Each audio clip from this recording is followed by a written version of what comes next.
Good afternoon. I hope everybody had a relaxing and enjoyable weekend, particularly on Mother's Day. I want to begin this week, by updating you on a number of new efforts the state of California and our Western state pack of governors is advancing. I'll lay out some updates on the amount of PPE we've been able to distribute in the last few weeks, which is foundational in terms of our efforts to begin to meaningfully modify our stay-at-home order and begin to reopen our economy.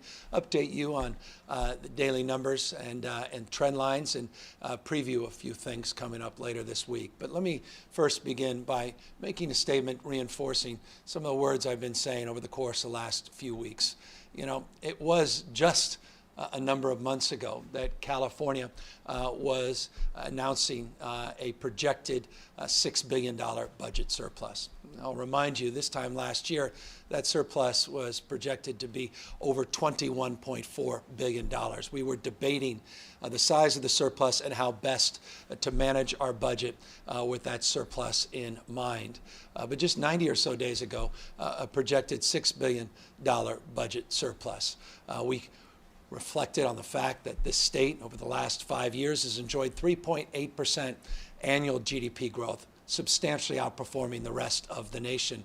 In so many ways, in the last 5 or 6 years, we've really become the tentpole of the American economy in terms of job creation, in terms of economic output, not only reflected in those GDP numbers, but the consecutive months of net job growth. We had record low unemployment, record reserves in the state of California, paid off that wall of debt, which become so infamous in the state of California, and saw our bond rating, independent of any assertions by an elected official, our bond rating agencies upgraded the state on 2 occasions in the last year. I say all that, and as I said all of that on multiple occasions, to just reinforce the current status, and that is those numbers are completely flipped. We now are struggling with tens of billions of dollars in budget deficits directly as an impact directly caused because of the impact of this disease, COVID-19. Unemployment has skyrocketed in this state, some $13.1 billion of unemployment claims we have distributed. $13.1 billion in cash has been distributed to people struggling and suffering because of the economic consequences. 4.5 million Californians that have filed for unemployment insurance and PUA, pandemic unemployment assistance, just since March 12th. 4.5 million just since March 12th. $13.1 billion distributed, $3.4 billion just last week. It gives you the magnitude of what's happened in just a short period of time, 90 or so days in this state. Unemployment numbers that, when new numbers come in, will be north of 20%, getting closer to 22, 3, 4, 5%, very, very likely. And so the challenge is enormous. And this challenge is one that's not only presented to us here in the state of California, but it's a challenge that will be felt all across the United States, and for that matter, around the rest of the world. You're seeing numbers come in states large and small, the impact to the general funds of their budgets. States like California that were running some surpluses now running historic deficits and challenges related to unemployment claims, the likes of which they haven't seen since the Great Depression. These are challenging times, and they require a collaborative spirit. They require a level of cooperation that led to conversation with our Western governors and our Western PAC, where we decided it would be best if we go together and advance our needs and put to light and put into writing our hope and expectation of support from the federal government. And today we are putting out jointly governors of Oregon, Washington, Nevada, and Colorado, and their respective leadership in their assembly and in their state Senate. Some are House of Representatives, depending on the state. But the signature of the Speaker the leader pro tem of the Senate, not just the Assembly, in each of those states, and the governor, and our Speaker, Anthony Rendon, our pro tem, Tony Atkins, and the minority leader of the Assembly, Republican Marie Waldron, signed similar letter to the federal government, to Nancy Pelosi, to Mitch McConnell, and others, requesting aid in a $1 trillion range. That's the range of support we feel we need as a nation, states, municipals, as well as counties. This is the requirement of this moment. It gives you a sense of the thrust of the needs that we are all feeling as states, as regions, as city, that are required to get through this pandemic and to make sure that we're doing justice to you, to your public health, to your public safety, to our education system. Because remember, these budgetary shortfalls are so much bigger than any state, any city, any county, but they directly impact public safety, our firefighters, our police officers, our first responders. They directly impact public education and our teachers. They directly impact public health and our ability for counties to support their public health systems. It's not just states asking for a bailout, quite the contrary. It's requesting that we support those that we need the most at this time, our public safety officials, our public health officials, and make sure that we do justice to our public education system. So I'm very pleased with this pact. I'm very pleased with the letter, and I couldn't be more proud and honored by the signatures of all of those, not only our three leaders in the state, but substantively those leaders across the United States in this pact that represent legislative leaders, not just the executives themselves. So I wanted to begin with that, and also extend appreciation for the ongoing collaborative, this best practice sharing that continues within these regional pacts. It continues to, I think, impress not only me, but enliven all of us, the ability for our chiefs of staffs and our Office of Emergency Personnel to continue to share best practices in real time. And just based on a lot of those conversations, this is one of the efforts that we are now making public here today. Another effort we've been focusing on is PPE and doing more together and figuring out ways that we can leverage our purchasing capacity a little bit more. I want to just give you an update. On Friday in the state of California, we did something we've not been able to do in the past, and that is we released 11 million procedure masks to critical industries all throughout the state of California. 11 million masks were distributed just on Friday alone. 5 million masks went specifically to our Department of Social Services, to our child care facilities, our in-home support services, and our other DSS-run adult and senior facilities. And I want to just pause on that for a moment. We talk a lot about skilled nursing facilities, of which there are 1,224. But the Department of Social Services is responsible for an additional 7,442 senior and adult facilities throughout the state of California. These tend to be smaller, but still precious and important. And so when we have talked a lot about SNFs and skilled nursing facilities and getting PPE and more testing, it's also incumbent upon all of us to expand that conversation to all of these other facilities. These are where you have 6 or 7 people, sometimes even less, in small group homes that are very vulnerable to this virus as well. So we were able to get those 5 million procedure masks into that system and broaden our capacity to deliver on our promise to provide that protective gear that's so essential and foundational for not only our public health, the safety of those residents and staff, but also to help us move forward and reopen the economy. Accordingly, we were able to get 4.2 million masks to farm workers and into our agricultural community, 4.2 million just on Friday as well. 750,000 to our groceries and our grocers and our food supply chain. 500,000 masks went into the Department of Education on Friday, and tens of thousands of masks went to transit agencies across the state. Again, all of this is foundational in terms of getting where we all want to go, and that's into this second phase and beginning to continue, or rather to begin more robustly modify our stay-at-home order. And so we talk a lot about testing. We'll be talking more about that tomorrow. We talk about tracing. We talked a lot about that last week and the good work, partnerships with UCSF and UCLA, and how we have that first cohort of 500 that are being trained, almost all of them now trained both online and in person in those 20-hour trainings. But PPE is also foundational in this effort as well. And so that's why I just wanted to share with you those updates and that information as well. Just in addition to that, briefly, we'll open up for questions here in a moment. I want folks to know that we had some very constructive conversations over the last 72 or so hours. 19 different counties engaged our public health officials in dialogues around these self-certifications, these variances that we will start seeing throughout the state of California.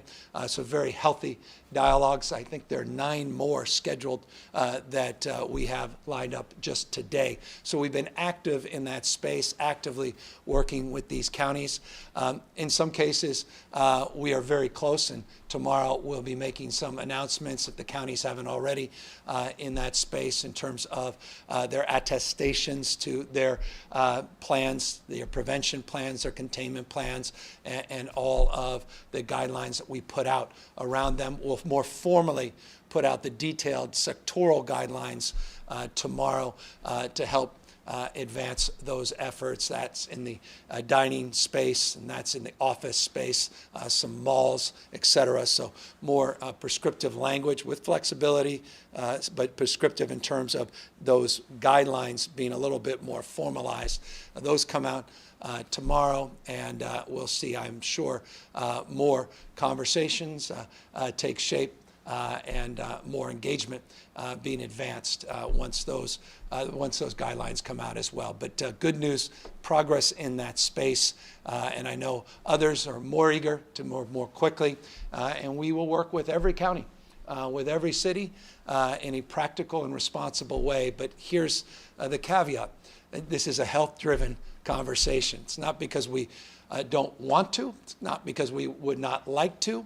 It's not because we want to be particularly oppressive in terms of people's desires and needs. It's because public health dictates that we do this in a judicious and thoughtful way. We're not going to deviate from that path. That's the foundational principle that guided us into the stay-at-home order and will guide us out of the stay-at-home order. Data, evidence. But again, we are flexible in this respect. We're not ideologues in terms of the engagement. We recognize no two counties are alike, no two cities within the counties are alike, and we want to be responsive and respectful to those calls. But know that these are dynamic conversations. Each county requires an enormous amount of attention and support, and we're getting incredible response from the vast majority of counties that have done enormous amount of work already, but there are some stubborn data points that are impediments in terms of total number of hospitalizations, total capacity on surge, total capacity to trace and test, and of course death rates that continue to be challenging. I mentioned just last week that we had seen a good week of a decline in death rates, only to see the week of death rates go back up. I'll begin this week with good news in that respect, but the weekend numbers good news in this respect, 25 deaths, devastating. Nonetheless, 25 lives lost, families torn asunder, but 25 deaths to begin this week, far cry from how we began last week with substantially higher number of deaths. But we're still seeing lives lost from this pandemic. We're still seeing the number of positives increase. They increased again overnight by roughly, 1,250 roughly. But we are seeing some good signs as well. Hospitalizations, though they went modestly up 0.9%, we saw ICUs yesterday drop 0.5%. 4%. So again, hospitalizations, ICUs, bouncing back and forth, but steady. Death rate, a little bit better today, but we saw those numbers last week increase and continuing to see the positive numbers go up. And that's just a point of caution and concern as people get ahead of themselves a little bit. And I recognize that those symptoms and in terms of the cabin fever we're all feeling and how businesses are so eager to get back to work. But it is absolutely incumbent upon all of us to be thoughtful and judicious as we move into this next phase. And just to end and to reinforce an important point, this is a dynamic process. Last week, we made an announcement as it relates to retail manufacturing and logistics, allowing from a statewide order those restrictions to be lifted. Modifications still in place, but the statewide prohibitions to be lifted in these lower impact industries. We recognize that there are counties that are still holding a little stronger. The Bay Area wants to continue for an additional week, and we respect the right based on local conditions for people to be a little more strict. At the same time, with these variances, we recognize the same. We want to see people loosen up with conditions that can be met and expectations that can be delivered. But it's also important to note that we continue as a state to continue to move into this phase 2. And we will be making announcements. This is a dynamic process. This is a very iterative process. There's a flow here that you should anticipate where the Department of Public Health will be putting out guidelines, we hope on a consistent basis, to continue to modify the statewide order. So it's a way of long-windedly saying this.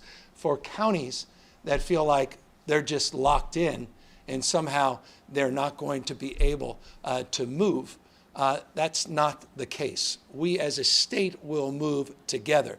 You may not be afforded the opportunity just yet based on public health to move forward with the variances, but that doesn't mean the state is not moving forward together with you and others. And so we'll be making some announcements this week in that respect that are in addition to the variances where we're all moving through phase 2 together. But it's an important point to reinforce that we're not locked in to the status quo. As long as we keep doing a good job, keep protecting people's public health, continue to see these lines stabilized and continue the good work, physical distancing that's demonstrable still, despite an increase of activity across most of the state of California. And so just want to again thank everybody for all their outstanding work getting us to this point.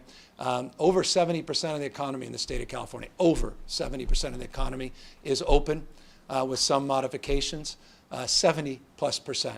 That's just something that I want to reinforce. And as we move into that next 30%, we'll do so with your health front and center. Economic considerations of health also always part of our larger considerations, but we'll do so in a very methodical and deliberative way as we have to date. And so with that, happy to answer any questions. Scott Schaefer, KQED. Thank you, Governor. As testing was ramping up, the priority was given to healthcare and other frontline workers along with people who are sick. You and others have said you don't want to get tested because testing capacity should be reserved for them. But now that, although testing capacity is still limited, but my question now is who do you recommend seek out a test? Because depending on where you sign up, you might get a message saying it's going to cost $100 or more. So what do you say to folks who might want to be tested or need to get tested but are scared off by the out-of-pocket cost? And in general, who do you think should be getting tested? So I would encourage people to go to covid19.ca.gov, covid19.ca.gov. We have a tool that's been used by an extraordinary number of people to put in their zip code, their address, and find out the closest location to a testing site that will answer prompt questions that could be answered and allow you in many cases to do online reservations. These are the Optum Serve sites, the Verily sites, and then the 251 community sites that we have in our system. That site is dynamic and we'll continue to update it. Accordingly, as you know, Scott, California is the first state to move beyond the CDC guidelines in terms of who we recommend for testing. And we started to loosen that up a few weeks back, pursuant to the advice and counsel from our testing task force, to asymptomatic individuals working as essential workers in and around vulnerable communities. We want to see that more broadly, much more broadened in the coming weeks as more testing capacity presents itself. Here's me not getting ahead of myself. Tomorrow, we'll be updating you and others on where we are in testing and where we think we're going. I'm trying to give you as much as I can without jumping ahead of the announcement tomorrow. But we'll reach a major milestone tomorrow on testing. We'll also be updating with key points about the new testing capacity that we have in this state, be it the traditional PCR testing, the serum testing, and also new point of care modalities and other antibody testing that is being done in the state. So we're going to put all that out. We're going to expand that scope of understanding, but I hope people in the interim continue to go to the covid19.ca.gov website and avail themselves to the testing that exists. And I'll just end by saying this. It relates to costs. Through the Medi-Cal system, it's reimbursed. Through the plans, money should not be an obstacle to getting testing. And regardless of your status, we've also clarified that that cost should not be borne. But we'll get more information and clarity, and tomorrow's announcement will be very relevant in that space as well. Stacy Shepard, Bakersfield, California. Hi, Governor. My question relates to the regional variability and the requirements laid out for counties. Here in Kern County, officials held a briefing this morning, and they announced that we pretty much meet all the criteria for the regional variability except for the infections per 10,000 and the death rate. And in particular, our death rate is impacted by one nursing home here that accounts for 60% of the deaths in our county. And so I just wonder, the local officials said that they're going to ask the state to reconsider some of these things, reconsider maybe the infection rate or the death rate. And I wondered specifically if you could respond to that, and are you going to start giving some consideration for the fact that nursing homes might account for a disproportionate amount of cases or deaths in a county? And do you think that you'll find some way to work with these counties on these benchmarks that might be difficult for them to meet? Yeah, the good news is we already are, specifically your county. The leader of the Senate, Republican leader, Shannon Grove, reached out to me directly today on those specific issues that were brought up. Look, I recognize variations within variations, and I obviously recognize deeply and I think soberly we all recognize what's happened to our seniors in these skilled nursing facilities. But it's important to make this point. They're not isolated, the SNFs. They're not isolated, the assisted living facilities. Staff is moving around. Staff needs to be protected. Staff are members of our community. Staff live in the cities they operate, the communities operate. Some don't. Some commute long distances. This is a dynamic disease. The virulence of this disease is well documented. Number of lives lost is devastating. And we want to make sure that whatever we do, we have the health of the community in mind. But the answer to your question is, of course, I said this when we announced the variants, we announced the modification of the guidelines. We're open to argument, interested in evidence, and there's a lot of really interesting nuance within these large counties, and that obviously needs to be taken into account. We're going to be as flexible as we possibly can as long as the public health officials are guiding us through this with your health and the community's broader health always front and center in terms of those decisions and determinations. Alexei Kozov, SF Chronicle. Hi, Governor. I wanted to ask you about the fight going on between Elon Musk and Alameda County public health officers right now about the Tesla manufacturing plant. Does your administration consider car manufacturing to be an essential part of the economy during this time? And do you think that Tesla should be allowed to reopen with proper safety guidelines in place to resume manufacturing right now? Yeah, so manufacturing, as I noted just in the outset of the conversation here today, mentioned a full week ago, in the state of California, we have made meaningful modifications on manufacturing and logistics, including, by the way, just on the front end, car dealers that go back many, many weeks. Modifications were made earlier on in that space. So that's our position as a state. As you just heard me say a moment ago, I'll repeat, we recognize localism, both from a county, previous call and question was about a county who wants to go further, and other counties that don't want to even go as far as the state, which is the case in Alameda County. My understanding is they have had some very constructive conversations with the folks at that facility, the county health director, and they're working to focus on the health and safety of the employees at that facility. And my belief and hope and expectation is as early as next week they will be able to resume. I'm certainly encouraged by what I'm hearing in that space. And again, I respect the decision on a regional basis of these counties coming together on the basis of what's happening on the ground, conditions as they present themselves uniquely in the Bay Area as one example versus other parts of the state. But manufacturing broadly throughout the state of California is no longer restricted with modifications. Phil Willen, LA Times. Hi, Governor. Given the state warning letters that were sent out to Yuba and Sutter counties last week threatening some of their emergency funding and aid, what powers of the state are you willing to exercise to enforce the state restrictions? I mean, funding, business licensure, and secondly, as this is kind of a follow-up to something you mentioned last week, but Major League Baseball has since put out a proposal to return to playing in early July with no fans, and each game would still need about or require about 100 people to be in the empty stadiums. Is the state going to allow something like that based on what you know? Yeah, I talked to the commissioner of Major League Baseball, and he said we won't do anything that's not consistent with state guidelines. So I'm not concerned about what they do as long as it's consistent with state guidelines. We'll see where we will be in July.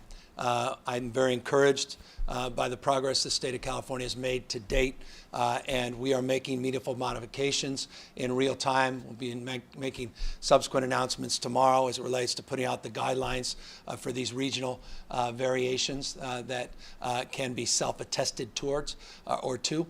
But we certainly look forward to Major League Baseball and all sports resuming, but again, the question is when, and that it will be determined on the basis of public health and public safety and the spread of this virus. And so we will see in that space. As it relates to the issue of enforcement, I've been very clear in the past. You've heard me say on multiple occasions just number of contacts we've made to businesses that have opened, understandably frustrated and concerned. They opened a little bit earlier than perhaps they should have for the protection of their own employees, let alone their customers. And the vast majority of them have been contacted, have applied caution, and have reconsidered their opening. So it's not heavy-fisted or heavy-handed, rather, or close-fisted. We will continue to work as collaborative as possible. And as I said, the spirit of the work we're doing with these counties has been incredibly collaborative. Now, we'll see in every case. Not every county is going to be able to get a variance. I imagine there'll be expressions of frustration and angst in that respect. And if they, jump ahead, we'll continue to use the tools that many local governments have already been using. But you mentioned two counties that have been incredibly cooperative over the course of the last week, and we're having some very good conversations. And there's those examples you used are sort of proof points of confidence that I have that we'll be able to work through a lot of the differences we may have. Ben Christopher, Cal Matters. Hey, Governor. So just to piggyback on what Alexei was asking about Elon Musk. So he, in his Twitter thread, said that he will relocate his headquarters to Texas from Nevada, both of which have eased their shelter-in-place restrictions more than California. So wasn't it the purpose of the Western States Pact, of which Nevada is a part, to avoid a situation like this where different state mandates can create confusion or competition? And I guess more specifically, do you have a response to businesses like Tesla that might be considering divesting from California because of the stricter public health orders here? Yeah, the Western State Pact was about many things. It wasn't about any one thing or another. In fact, very substantive. It was about what we were announcing today, a joint letter. It's about sharing of best practices. It's about a more collaborative spirit. It's about recognizing there's regional variations within our own states. I mentioned on multiple occasions, I'll reinforce it here today, the incredible council support and advice we got from Colorado and Oregon, just as two proof points on our regional variation plan that they had moved forward with, that we are moving forward with, as well as just examples of us working collaboratively. Look, as it relates to Tesla, I have long been a strong advocate and supporter, early adopter of the technology. I have not only known that company, but I've known its founder for many, many years.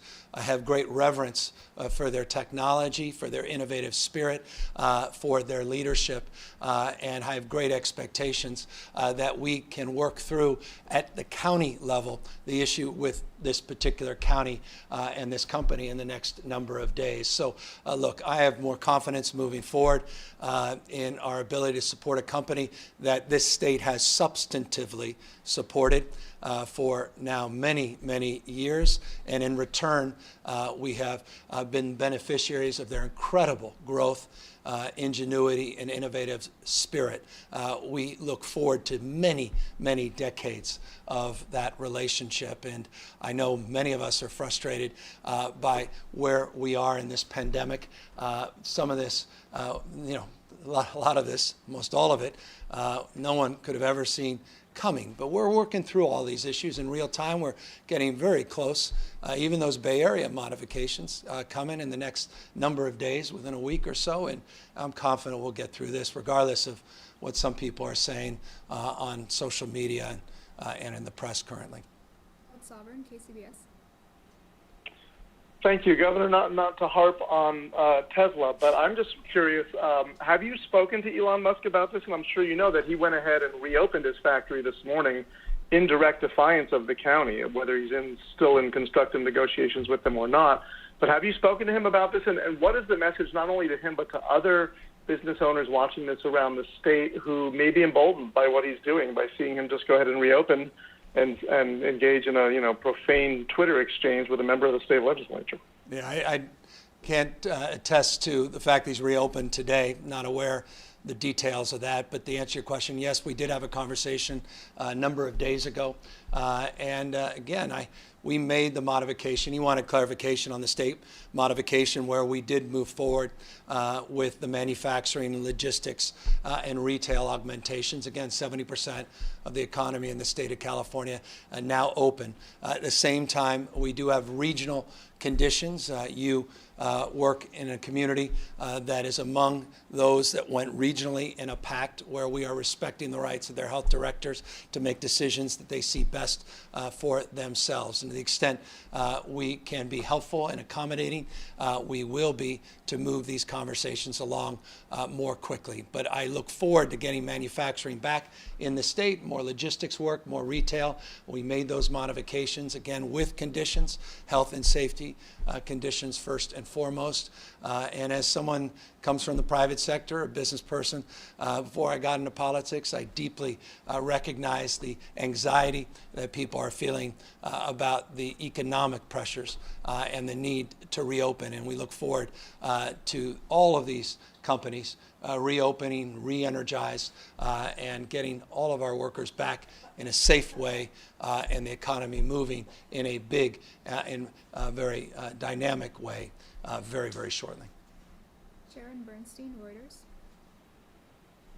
Hi, Governor. One last Tesla question. So I was just wondering, I mean, there are photographs circulating of a full parking lot over there, indicating that there's lots of people in there. Do you, if they have opened, should they be sanctioned for that, or should the county just leave them? I mean, what would you do? As it was just mentioned, I need the details of that. As my understanding is, when I walked up to the podium today, that wasn't the case. Again, I'm trying to monitor hundreds of thousands of businesses all throughout the state of California. I'm trying to work with businesses large and small, working with these counties, large and small, to do these meaningful modifications. We are being guided by health directors, health departments, guided by people's public health and their health of their employees and the communities they broadly serve. And we're very pleased to hear the collaborative spirit that was taking shape over the weekend as it relates to the health and safety of employees in that one particular facility. And to the extent that they're moving forward, we'll work with the county health officials. But again, it's county-led enforcement in these cases. And to the extent their modifications are being violated, I imagine the Alameda County Health Department would be the first to check in with, and we'll certainly be doing that as a follow-up as well today. Final question, Kathleen Renane, AP. Hi, Governor. There's going to be a legislative oversight hearing today at 1:30 on the process for vetting contracts to buy PPE. And, you know, there's been some news reporting on the prevalence of no-bid contracts and some deals that have fallen through. Are you confident in the state's vetting process and these deals that we're making for PPE? And, you know, what would you say to lawmakers who have questions about that? Well, we'll be saying a lot to those lawmakers. They will be having a hearing. All our team is over there to answer those questions. I've answered those questions on 2 or 3 occasions last week as well, and look forward to their presentation today, and they're being very responsive to members of the legislature. Again, I couldn't be more pleased that we were able to make the commitment we were able to make and actually deliver on it. 11 million surgical masks we were able to distribute to get to our child care facilities, to get to our in-home supportive service workers, and to make sure that they're protected, to get 500,000 into our public education system, 4.2 million to farm workers and in the ag community. So the good news is we are making real progress in terms of being able to procure the PPE and now distribute the PPE, and that will allow us to move forward with additional announcements on the stay-at-home order and meaningful modifications to our economy over the course of the next days, weeks, and months. But I have real confidence in our team and how they've conducted themselves. And as I've said on multiple occasions, I'll repeat it, it was a wild, wild west there a few months back, and I hope we don't develop amnesia about the world we all were living in, every state in this country, so many cities, not just the federal government. And I imagine that will also, I hope and expect that will be also part of the spirit of the conversation they have today, a recognition of the time we were in and where we are today and all the progress we're making. So with that, let me just thank everybody for that progress, because foundationally and fundamentally it's because of the work of 40 million Californians that have overwhelmingly met the moment that we are making progress in this state. 70% of this economy now open, meaningful modifications continuing to be made on a regional basis, and even with some of these headline-generating issues and events, I'm confident we'll work through those in the days and weeks. But we are entering in a phase of this recovery where we're going to have plenty to talk about, plenty to debate, plenty to dialogue about. This is a dialectic going back and forth. But again, there's just one constant, and that's the vigilance guided by public health and guided by the data and guided by these foundational indicators around testing, tracing, our ability to track, deal with hospital surge, protect our employees, protect customers, and do justice to all of these efforts so that we can build confidence once again, and that confidence will in turn allow this economy to rebound not just survive this pandemic, but to thrive for many, many years. So looking forward to further conversations in that space, including tomorrow, some updates on testing and some of these variations. And again, want to just thank everybody for all of your outstanding work. Stay healthy, stay safe, and continue to do what you can to practice physical distancing and wear face coverings when that is more challenging. Take care, everybody.